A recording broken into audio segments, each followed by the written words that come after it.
Hey guys, Ben Bellack and Zach Goldsmith here for a very special episode of To Live and Buy in Los Angeles, as we have another Titan in our space for our Real Estate Rockstar series, Blair Chang, commonly known as Changowitz Realty. He's so Changowitz, dun, he's so Changowitz, he's so Changowitz, he's so Changowitz. Who has their own theme song? Apparently I do. So I smartly rebranded him this for no good reason. He's a man that is many things. He's a great dad of Ollie and Cade, and he is the husband of a supermodel, Leanne, of course. Aside from that, he is the co-founder of the agency, an encyclopedia Blair Chanica of the high end of mega luxury in Los Angeles. He's in his 50s, and he looks like he's in his 30s. I mean, like, look at the veins in his arms. Dude, are you on HGH? Okay, it's not your turn yet. Wait, don't talk during the intro. That's the Asian skin, the Asian, the Hawaiian in him. Don't talk during the intro. Must be nice. Okay? He's obsessed with tinkering with his many bicycles and 9 drivers of the golf ball. He rides his bike casually on the weekends, like 70 miles. He races cars. He sold a $65 million house last year designed by Noah Walker, and he's represented many owners of sports teams, including Steve Levitan of Modern Family fame. But most of all, he's our close friend, and when I need advice, the guy who's always, giving advice online, he's one of the few people I go to. He's compassionate and kind. He's also a complete and utter maniac, and he's... maniac. Do it once. You're a maniac, man. He's a deal junkie, and he's certainly a California cab junkie, which is disgusting. Ooh, a lot of sugar. And like Zach, he's completely wasted after one cocktail. Blair Chang, welcome to the show. Thank you, guys. I'm happy to be here. Hi, Blair. All right, so Blair, can you tell us a little bit about your journey to becoming a real estate agent? Like, what initially attracted you to the real estate industry? Well, the journey goes back to my family. My mom has been retired now, but she was in the business for 30 plus years out in Pasadena. And so after I graduated Pepperdine University, I worked for an ad agency for a while, didn't like the corporate ladder, hated the suit and tie, and just didn't like the vibe of the 9-to-5 job and sitting there going, this is boring every day. So my mom said, hey, why don't you try real estate? Let's, be my assistant, come see what I do. You grew up around houses since you were a kid. All the other real estate agents that I work with, so come try it, So I said, okay, fine. And so I started my real estate journey in San Marino for a year. That's wild. I started the same way. I came to be my mom's assistant out of the entertainment industry, wanting a change. Bunch of and I mama's knew all the boys. agents. Yeah. My kids are mama's boys too. It just doesn't, Jews are typically mama's boys. Well, Jews and Asians get along really, really well. Are Asians mama's boys? Yeah, totally. In fact, my mom dates, my dad's passed, Tiger moms. My dad's passed away, and my mom dates a Jewish guy. So there's a lot of commonalities. Sure. So you started as your mom's assistant. That's you started selling small houses because I only know you selling these mega estates, and we've done deals together. But it's important for people to know here that you don't just walk in to the gym and start pulling up threes. You sit under the basket and you work on your form and you start backing out that way. Completely. I mean, I got in the business 2001, and my first sale in Pasadena was $385,000 for a single family residence. I mean, that's where I started. And you've made commissions of that size.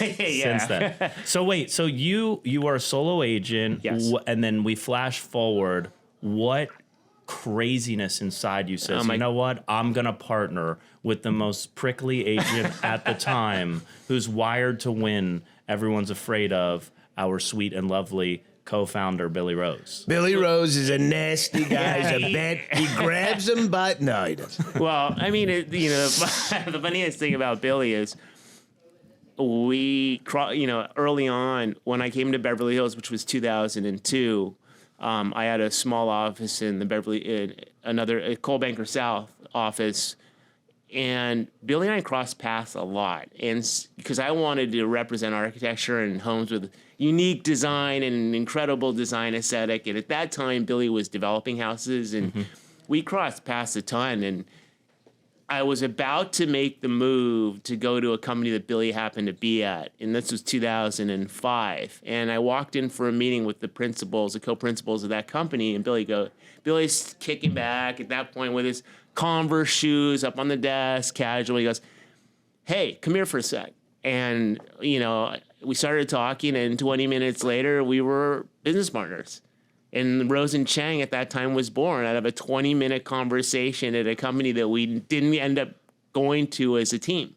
Oh, wow. Yeah. So that was 2005. That was 2005. I started in the end of 2004, 2005, and that was at Prudential.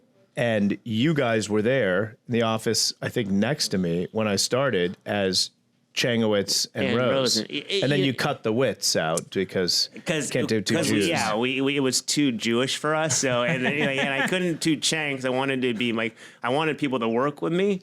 So and we're let's face it, I'm definitely in the minority here. But anyway.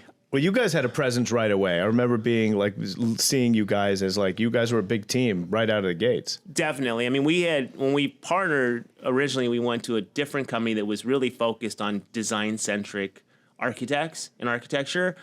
And at that point, we stayed for about a year and a half, and we realized, Moss Rodot. Yeah. And we realized that there were 17 agents there, and that Billy and I carried 65% of the firm's business. So we just let's get to a bigger scale. We got to take our act somewhere else we could really grow. And then we moved to Prudential January of 2007. And we just really kind of flourished there. Our business just really took off. What did you like about being on a team versus being a solo agent? You know what? I think being on a team is great because you have a sounding board for your ideas, and you can work as a team and accomplish things in a team and have a common goal, and setting your goals and then establishing your goals and then trying to execute from strategy to execution. Also, to have a business partner that had Billy and I have very different strengths and weaknesses. So we complemented each other extremely well. Plus, I think I was the only person at the time that could deal with him. Yeah, no other agent wanted to deal with him. No other agent wanted to work with him. So they just came to me. And while we're jokingly kind of defaming him, I think it's important for the audience to understand that Billy he came from the attorney world first, where it can be a bit adversarial, and then he was a talent agent, which there's kind of no rules. It's not like we've got a board and a code of ethics. They actually get rewarded for crushing each other. The contracts aren't as boilerplate as ours. So when he came to real estate, I think there was an adjustment period where he was just kind of as you've said before, wired to win. Billy's actually a wonderful guy and super thoughtful. He's just, as time has passed, he's certainly softened. Yeah, I mean, he's definitely wired to win. I mean, he's on paper, he's smarter than most. He's a smart guy, almost too smart for his own good. Yeah. I learn a lot. I learned a lot from Billy. I constantly learn from Billy. He's a really brilliant guy. And now that he's, many years have passed, he's also, grown to be incredibly likable amongst his peers. So you have this business together. Sure. How are you getting business at that point? We're getting business. A lot of people know us as representing really high-end architecture. So named architect houses. People know us around the community from Los Feliz to Malibu. A lot of people who had name brand architect homes would call us. So you just had a love of architecture, like we joke about all the time. Everyone wants to get into real estate because they have a love of architecture. But that's how you started focusing on that niche. Exactly. I mean, what happened to me is I was sitting in my office one day, which was a cubicle at that time at Cole Banker. And I said, what am I going to do? Sorry. What am I going to do to sustain my career? I need a niche that I needed to work on. I said, well, I really like houses with great design. I have an affinity for modern houses, and I love, Frank Lloyd Wright and Richard Neutra and Thornton Ladd and A. Quincy Jones. I said, well, if I could just represent those kind of houses, I could be in this career forever. Yeah, and also, like you'd feel fulfilled. Totally. And by the way, a while ago, Zach, long before you got here, Billy and Blair did like a 2-hour lunch and learn on architecture and design, and it was thorough. Oh, and cool. They didn't just like start in the 50s. They went back, all these different styles I hadn't heard of. The one thing I want to say, just in hearing what part of your answer there, is that Rainey Williams was on the show like a few weeks ago, and she was giving some parting advice to agents that were listening. And one of her bullet points, I think the first one was choose a neighborhood, and she chose Truesdale. But for you didn't choose a geo niche; you chose a architectural niche. That's right. So I knew, if I was a Beverly Hills specialist, or if I was a specialist in Bel Air, whatever the community was, I would have to represent every listing that I got in that area, whether I liked it or not. And one of the things that I said to myself is, I can't best sell a house I don't like. So I pitched a niche, an architectural niche, that would take me from, let's just say, Los Feliz to the east, all the way to Malibu, just for great houses. And that was my niche, and that's the way I've always defined my business. Don't you hate just representing a property? You hate the architecture, the style sucks, and it's like, well, there's a big commission check. What do you do there? Honestly, these days, we either will give it away. They got kids, man. Yeah, I mean, no, You're taking all that shit. I will give it away to someone who can better serve the house. Or, I will bring someone on if I need to, just to help me out, just because I just have an issue with trying to sell things that I don't You got to be into it. Like Ben said, I think it's like being fulfilled is a big part of, like, this is why I came here. I needed fulfillment in other ways. And if you don't love what you're doing, you don't have to love all aspects of it, but you got to love enough that keeps you fueled. Well, and keeps you focused and keeps you learning. I mean, I think after all these years of being in this business, I try to pick up on things every day or every week, from both being out in the real estate world, in the trenches per se, from the agents here at this company, and just learning things and new things with the business and ideas and sharing ideas. It's great. That's what keeps me motivated and happy. I love that. Love that. So you see, that's a common theme we're seeing amongst these Rockstar agent series that we do here, is find a niche. Find a niche, however you look at that word. Find something that kind of fuels you, gives you purpose, and sets you apart. Even if you're not the only one who focuses on architecture, but if it fuels you, you'll be impassioned by it, and that's a road to go. Not just, hey, if I get a listing, great. Yeah, exactly. I mean, that's what keeps me in the business, and that's what keeps me fulfilled. If I didn't have that fulfillment, I probably wouldn't be here at this point. Yeah, find a niche. So you mentioned just now about like learning about the market and stuff like that, collaborating with people inside this office, and I know you do outside the office as well. So I think that's a great transition to a question we have for you here. And I think let's just limit it to the high end, because I would say in the last few years, that's really seemingly what we're seeing you do mostly. Sure. What do you think sets you apart on the high end from other agents, like other colleagues? And what do you think like strategies or approaches have contributed to your success? I think what sets me apart is just my knowledge of the market on the high end. Who bought what? How many times? Let's just take a property. It's a property in Bel Air. How many times the house is sold? Who was the buyer? Who was the seller? When did it sell? And how much? It's just all that knowledge and all that information. And then a lot of the houses on the high end are off-market deals. So it's all about just knowing what's sold, even all the off-market houses, plus knowing what can be purchased both on and off market, what the value of these houses are, pluses and minuses, and then being able to relay them to an ultra high net worth individual. That's what's key. But really knowledge of that high end market, if each submarket, Bel Air, Beverly Hills, Sunset Strip, Brentwood Park, all those areas, and really knowing the inventory, and then also being able to open doors that most agents cannot open. And why do you think that that's important to the consumer in the high end, particularly the sellers? I mean, I think ultimately the sellers on the really high end, a lot of them don't want people to know their business, although it eventually comes out on these real estate blogs. But in the interim, they don't want the general public to know what they're doing. And they don't want the general public to know that this big real estate transaction is going down. So I think that's what's really key about the off-market listings. Yeah, you Don't and you I agree? 100%. You and I have been very discreet in our businesses, and sometimes it stops us from getting on these certain lists like Hollywood Reporter and all these things. When we just, it baffles me how so many people are on there and so many clients' names are on there when, like, I pride myself on not spilling the beans because that is what our clients want. For me, it's more important to have that repeat business and that reputation rather than getting my name out there sometimes. Wait, guys, I'm not talking about discretion, which I completely understand. Just to clarify, I was asking, why do you think that the seller, you're saying that your angle. What is this, an exam here? No. I want to go a little bit deeper Right. on this. You say that what sets you apart is the knowledge of all these things and what's going on Right. out there.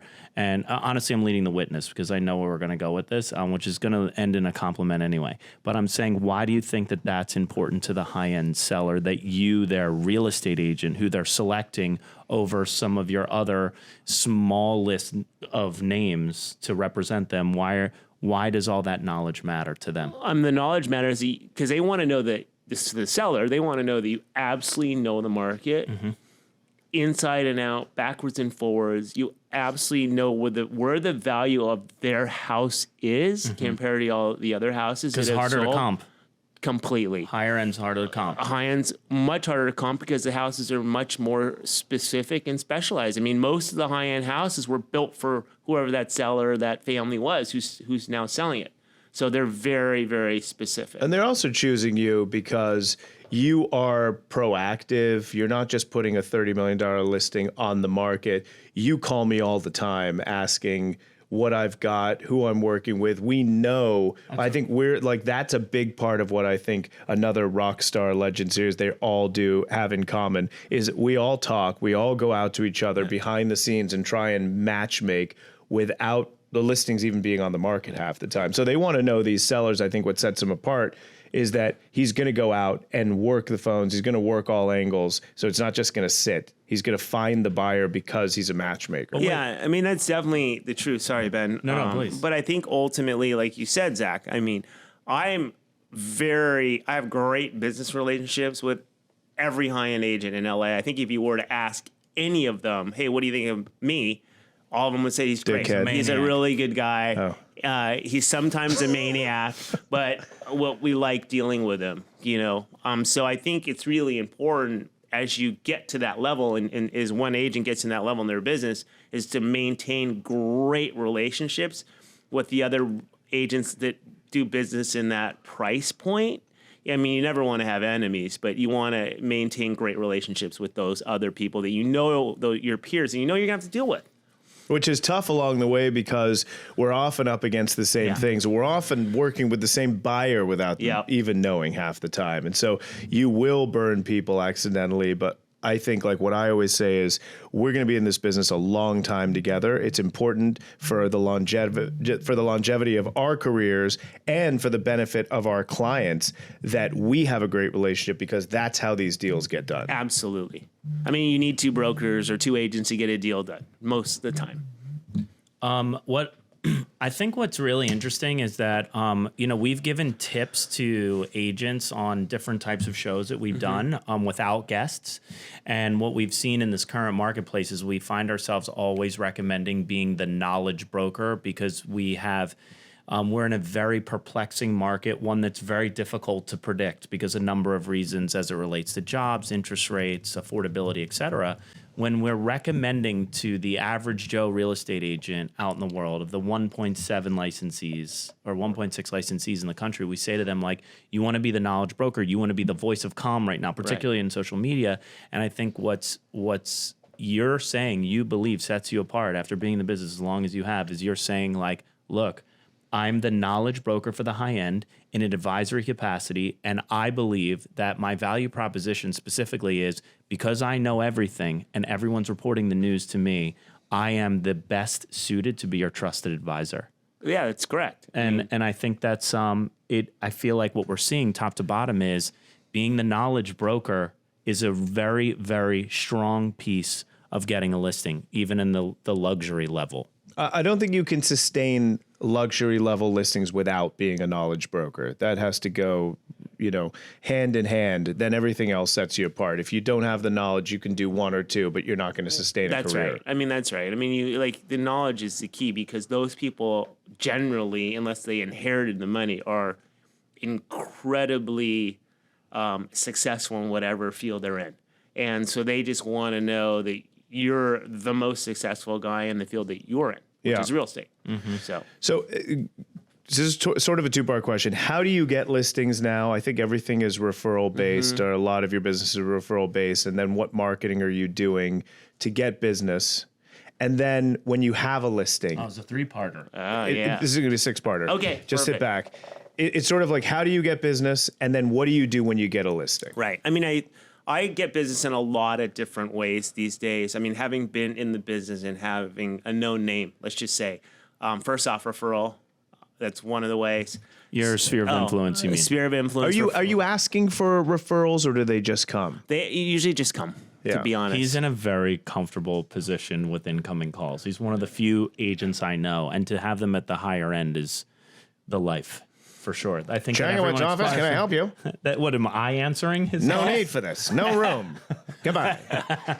Sorry to interrupt you. Continue. Okay, so you have some incoming referrals. Incoming referrals and just referrals. And wait, do you work the school, like, for example, that your kids? Of course. I mean, they all know, what I do and, kind of the things that I've sold, because a lot of it comes out in the media and they read people love real estate blogs. Plus, your wife is hot and friendly, and a lot of people talk to you by way of her. Of course. Because they'd rather talk to her than me.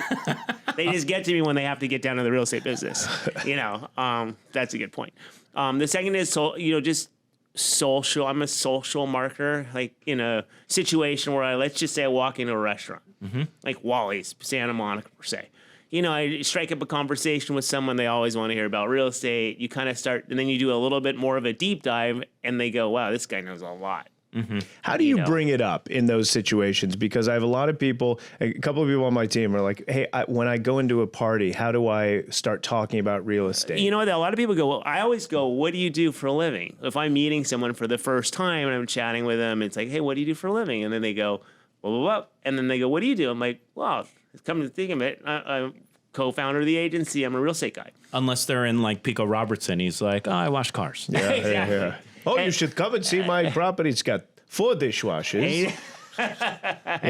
Okay. And so it kind of leads into that. And then once I open my mouth, again, the knowledge kind of takes over, because most of the time I'm in a market that I'm talking about a market that they're actively looking for. So organically, you start talking about fun, exciting, high-end real estate, and everyone gravitates to it. 100%. Everybody wants to know about the housing market. I mean, it's someone's potentially their largest investment, except for some of the ultra high net worth individuals, which they're going to buy a boat or whatever it is. And then you exchange information. You're like, look, I can help you out. Just, give me a call, no strings attached. If you just ever need some advice or a sounding board, I'm here for you. So once you have a listing, you're going to sign something up in Brentwood for $35 million. Right. What are your moves? My moves are getting great photography. So trying to hire the best photographer for whatever the house is. I mean, I have different photographers for different style of houses. If it's modern, it's this person. If it's traditional, it's this person. If it's Spanish, it's this person. I golfed with your modern photographer last week and kicked his ass. So you'll shoot the property. You'll go out to your sphere. Will you go to clients first and then agents? I generally go to both. Yeah. At the same time, simultaneously, I'll pick up the phone and start calling. I have got this great house. You should come see it. And then how do you decide what kind of marketing you're going to do for that property? I mean, I take it to look at the house and I go, okay, well, where is that buyer? I look at it going on a kind of a universal approach. Where do I think that buyer is going to come from? And who is the demographic for this specific house? And then I have octopus tentacles. I try to plant things in different areas and locations, specifically targeted who I think the demographic of the buyer is for the house. And who the agent might more than likely be. Correct. Then I pick up the phone. Yeah, I call those archetypes. Yeah, exactly. I'll pick up the agents who I know have buyers out looking. I mean, that's another big key that should be brought up is I know who's out looking with their respective brokers. People know who I have out looking. You know, Drew Fenton calls me all the time and says, you need to show this house to this guy. You guys have a little thing. No, I mean, we drew. It's something. There's something there with the two of We you. So you're not spending necessarily thousands on posting ads or taking ads out in newspapers. That's a good question. I mean, I have spent thousands on taking ads out, Hollywood Reporter, It's more Variety. for the seller. It's for the seller. Yeah. The seller will, if a seller future gives you, sellers. a $15 to $45 million listing, you do those, I call them vanity plays. Yeah. Because the seller wants to know that you're spending money because they're giving you a big commission at the end of the day. So they want, aside from the social media reach, they want to know that you're actually spending your own physical money, that you have some skin in the game.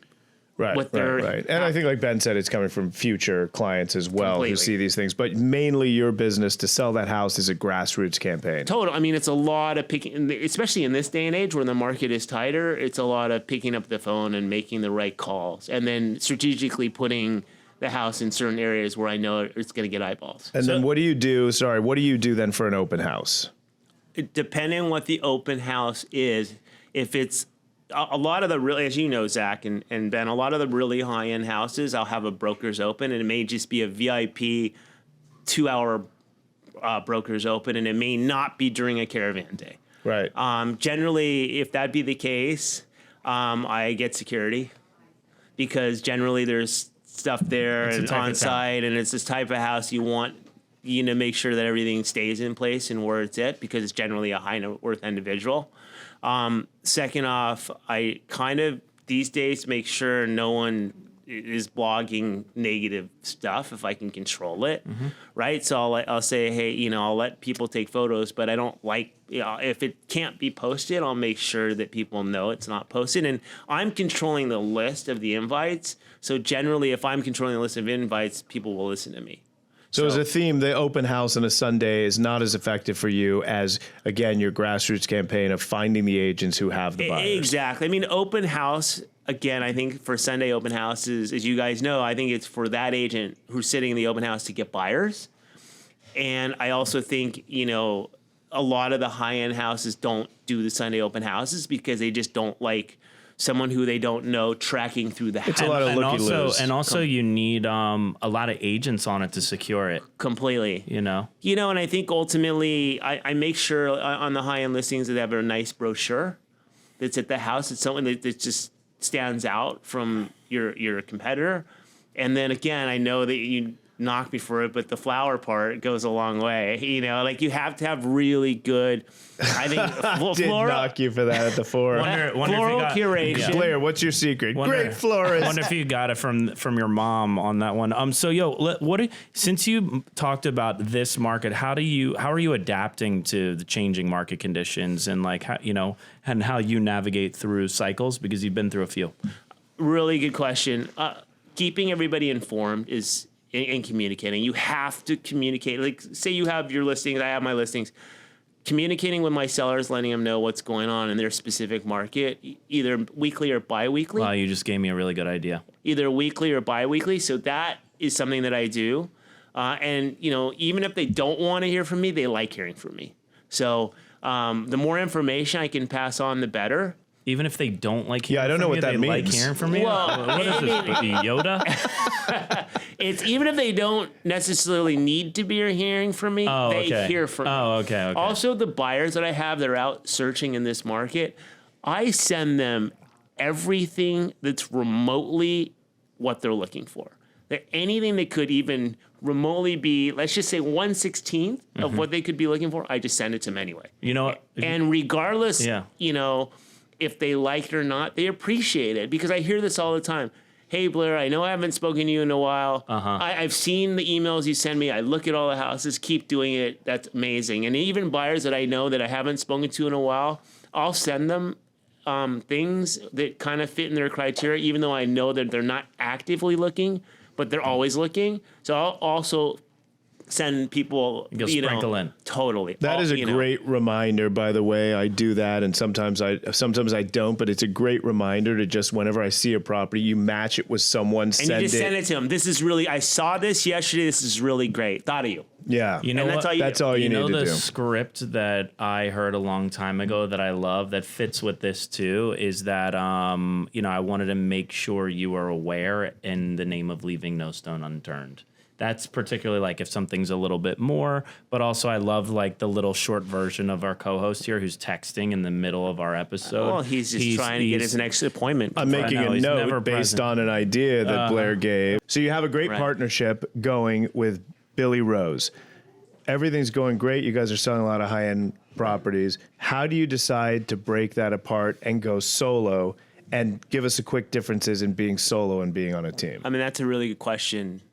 When we co-founded the agency in 2011, Billy and Mauricio and I. At that point, we were still Rose and Chang. But when we got here, we decided we would do our own thing because we thought that it was time to do our own thing. So when I went out on my own, I think the difference is you rely more on yourself and you don't have a partner to rely on.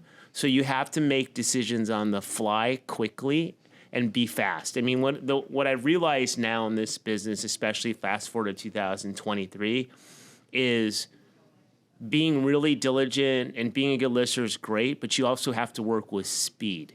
And when I say speed, like you were talking about, Zach, you have a lot of buyers out there, and some buyers are working with multiple agents. So it's all about finding the right place for that buyer as quickly as you can, while still making sure you check all the boxes. So I think what I've learned as more of the solo agent now and just having an assistant or two is just I have to work very efficiently and very quickly. I still have all the knowledge, but I just have to work faster than everybody else. Yeah, because you don't have someone to rely on division of labor. Correct. And so I'm relying on myself, to get from point A to point B. And if I can do it quickly and efficiently, I can beat everybody else doing, moving at my speed, then I can get these deals done. But wait, so to answer your question, which I knew the answer to already, Right. the reason why they broke up was because part of the initial culture of the agency was no teams. Yeah, that's right. Oh, is that right? Yeah, there was no teams. That only changed recently because of kind of the